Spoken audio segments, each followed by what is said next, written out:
Hi guys, and welcome to another Rook review. Today I'm in the wonderful world of Skyrim, and it's not so much as a review today as it is in fact a mod showcase. Woo! Woo! Mod showcase! And today the mods that I'm going to be reviewing is the Firebane Bow and Fire Arrow set, the Space Core Volume 1, the Astaria, which is a special house, and of course the Forbidden Spells. I don't know why I said of course, but we will be having a look at the Forbidden Spells. So what I'm going to start off with is I'm going to show you the very first one, which is a personal favourite of mine, and if you've played Portal, you will totally understand and relate with me on this one. Even if you haven't played Portal, you will still totally understand and relate on this one. This is where I haven't got him. Oh no, I've not even got the... I haven't got the Space Core yet. Shock horror. Right, well, I shall teleport and go and get the Space Core. So, as you see, that is the Space Core's little entrance, and it's this house that's on fire, which is usually explained by Dragonfire, but instead this time it's not. It's the Space Core breaching from outer space and coming in and smashing into the house. Hello, elk. Did I kill you? No, I didn't kill you. Everything's fine in the world. And here he is. Hey. Help me, Spacecraft. Spacecraft, help. Dad, I'm in space. I'm proud of you, son. Dad, are you space? Yes, now we are a family again. Wanna go home? What is going on? I haven't actually heard To carry your burdens. Okay. all of the dialogue from this guy, but you can pick him up and put him in your inventory, and he's the Space Core. Me, I call me Treasure. Oh my god, that's beautiful. So he does have unique dialogue, Spacecraft, help. and some of it, as you've heard, is what the merchants in Skyrim say. So I'm gonna pop him in my inventory. Wanna go home. Shut up! You're in my inventory now. Be quiet. And some of the unique stuff that we have is if we go up to here. I had to be shown this by one of my friends who pointed it out. But if we scroll around a little bit, we might be able to see our little friend. Where is he? Where is it? There he is. Here we go. He's coming in. Yeah. So there is the Space Core floating past inside of our level up screen. Isn't it great? Actually, no, it's Wheatley. Hey, Wheatley. So that's great. So if you guys haven't seen Portal 2, or haven't played Portal 2, Wheatley is one of the, well, is the core that tries to take over the world. Spoilers. Yeah. So that's the space one. Next up, guys, we have got the Firebane Bow. Well, I'm using the Fire Blight Bow. This is a very, very expensive bow to make, but it is so very, very worth it. I'm going to run around. In fact, I'm going to show you what this bow does. Well, the arrows do, anyway. It has got an incredibly fast draw speed, and it's based off of the Nightingale bow. The arrows that I'm using are called Firebane arrows, and what they do is they do the damage that is opposite to fire, which is an ice explosion, which is so freaking awesome. However, if you are trying to stealth it around, this bow isn't really recommended unless you're using arrows that are not the Firebane arrows. Also, the Firebane bow has a Fire Blight version. There is a Water Bane and a Water Blight, and I think an Ice Bane and an Ice Blight, but I will need to just quickly nip into... Shut up, I'm going to assassinate you later, bitch. But I will go and quickly show you them and their crafting recipes. Cool, so welcome back. We are inside of Windhelm, and shut up! So if we quickly use the Blacksmith's Forge and we go down to Steel, here we see the Firebane wicked, break it down. The Firebane arrows, which require charcoal, 2 common soul gems, 4 common soul gems, 2 common soul gems, of which I have 4, an inkwell, leather strips, 2 steel ingots, an ebony ingot, and 2 firewood for each of those. The Firebane Bow requires leather strips, iron ingots, steel ingots, refined moonstone, ebony and firewood. The Fire Blight requires the same, but it also requires quicksilver. The Icebane Arrow requires exactly the same, but it requires malachite instead of... what was the other one? I think it's instead of steel.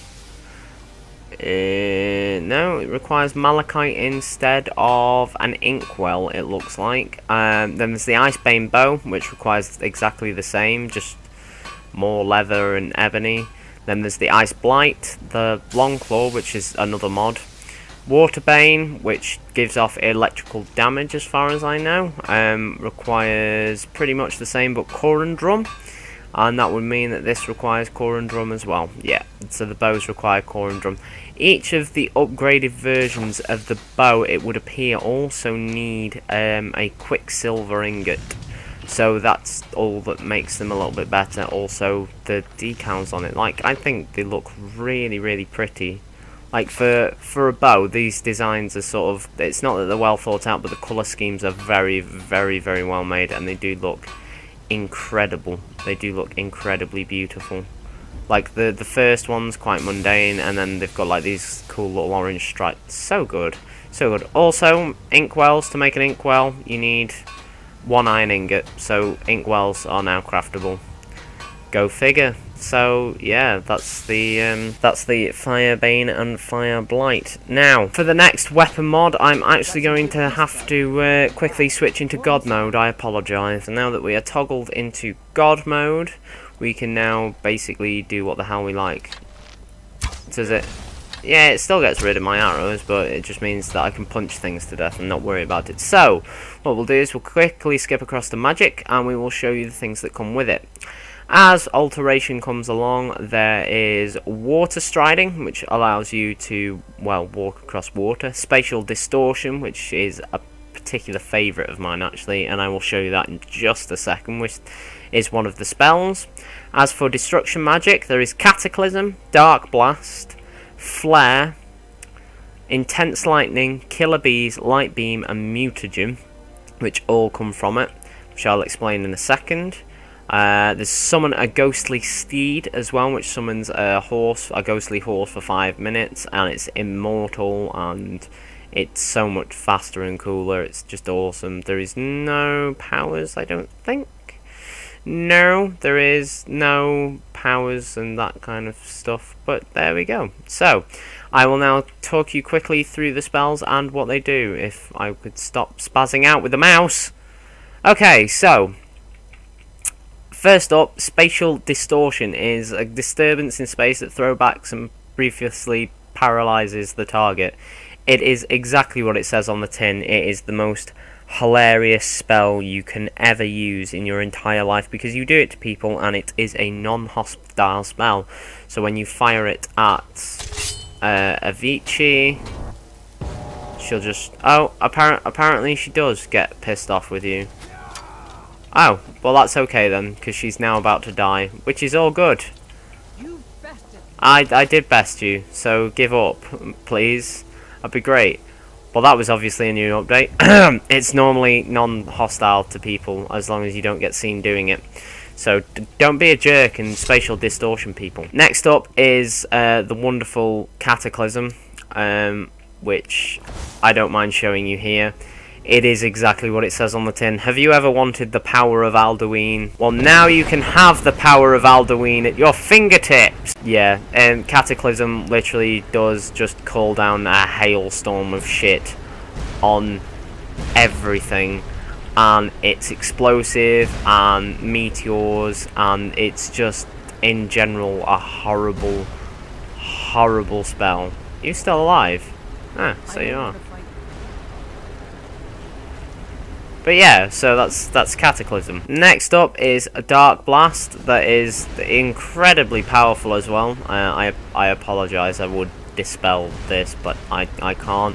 Which I'm going to use on Miss Avicii again, which will probably annihilate her buttocks, but it's all good in the hood. For science.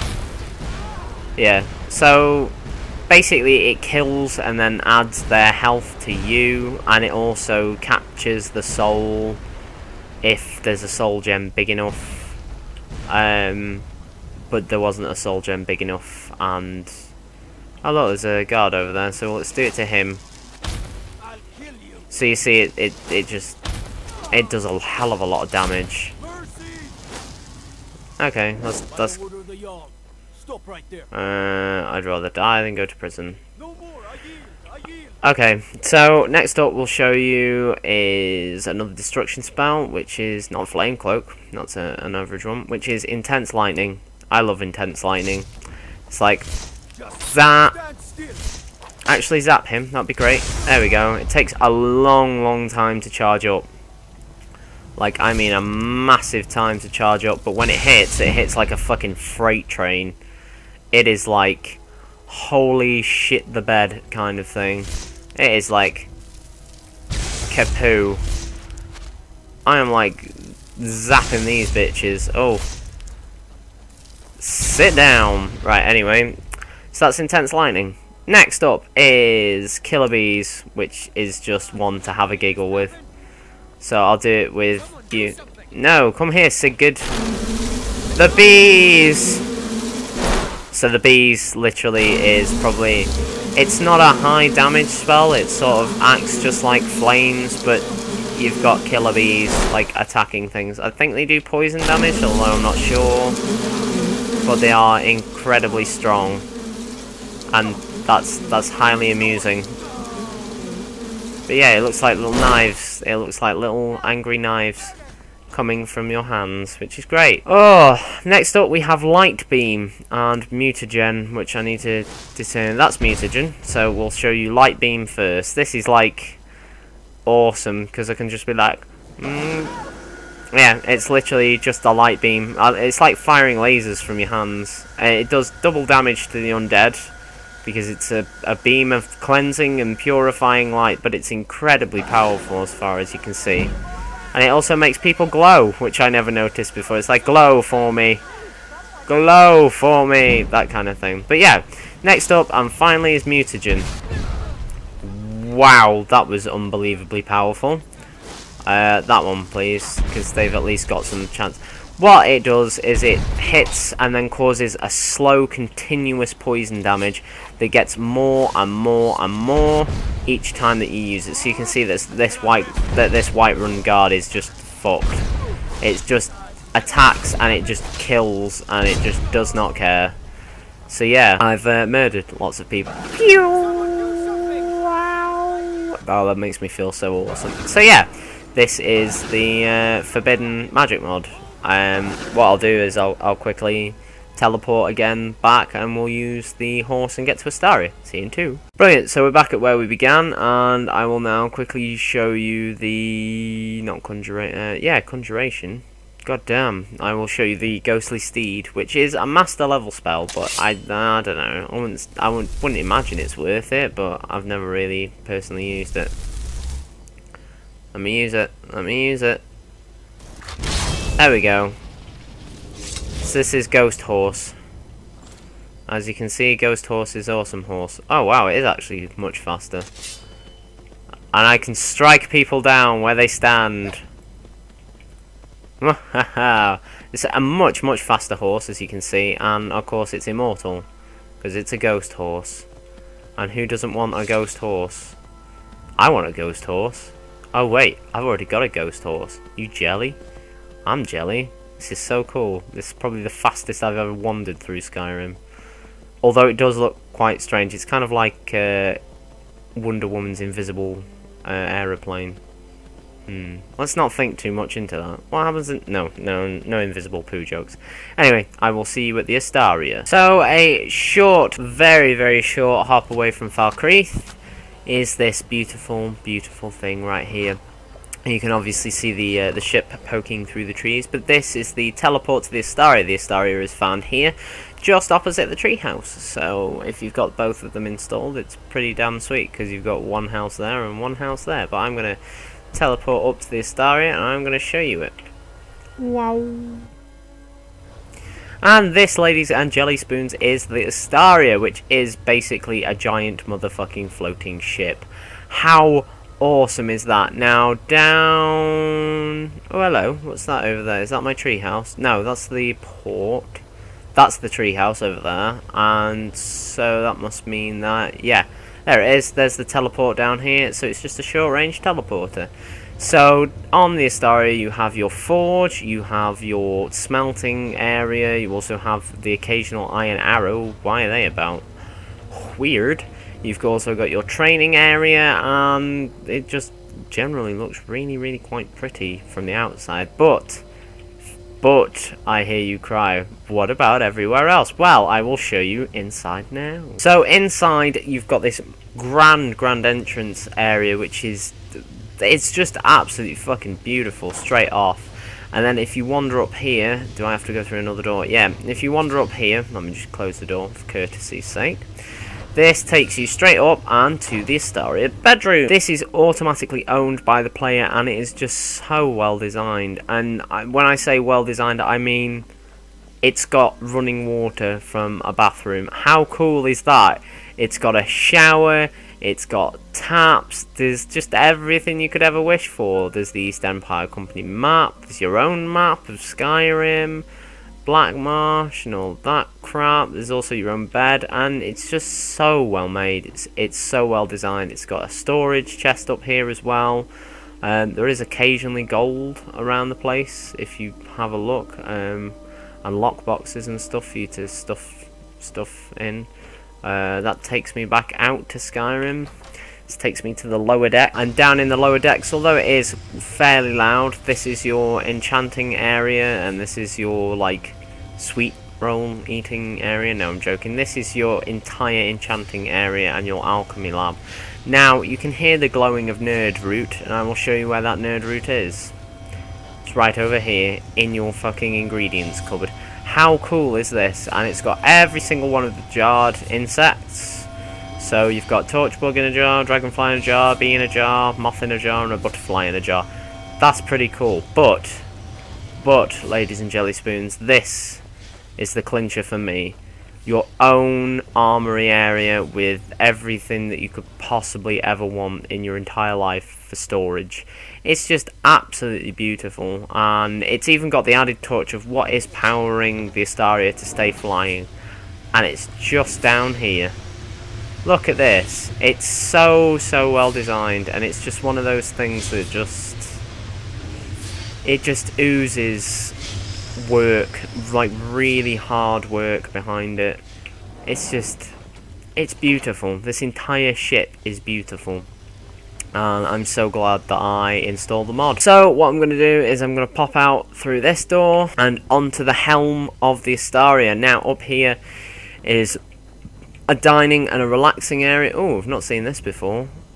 Oh wow, that's really cool. So that's got a starry enchantment telescopic thing, but it looks really cool. And basically this is your helm of the Astaria, where you can come and sit and just chill out with your friends and just sit and drink mead and just watch Skyrim rise and fall, which is absolutely incredible. And just the detail that's gone into it, it's beautiful. But anyway guys, I'm going to leave the mod review, well I say mod review, I'm going to leave the mod showcase here today. This is me signing off. If you enjoyed the video, remember to leave a little like and a comment, and just maybe pop up some mods that I haven't seen yet you'd like to see me have a look at, just in absolute amazement. I'll be showing some sneaky peeks probably at some point on this week, maybe, if the next mods that are coming up. That includes a few maps that I've downloaded that are absolutely spectacularly incredible, that I've really enjoyed having a look at and having a playthrough. But ultimately guys, thanks for watching, and I'll see you again. Bye!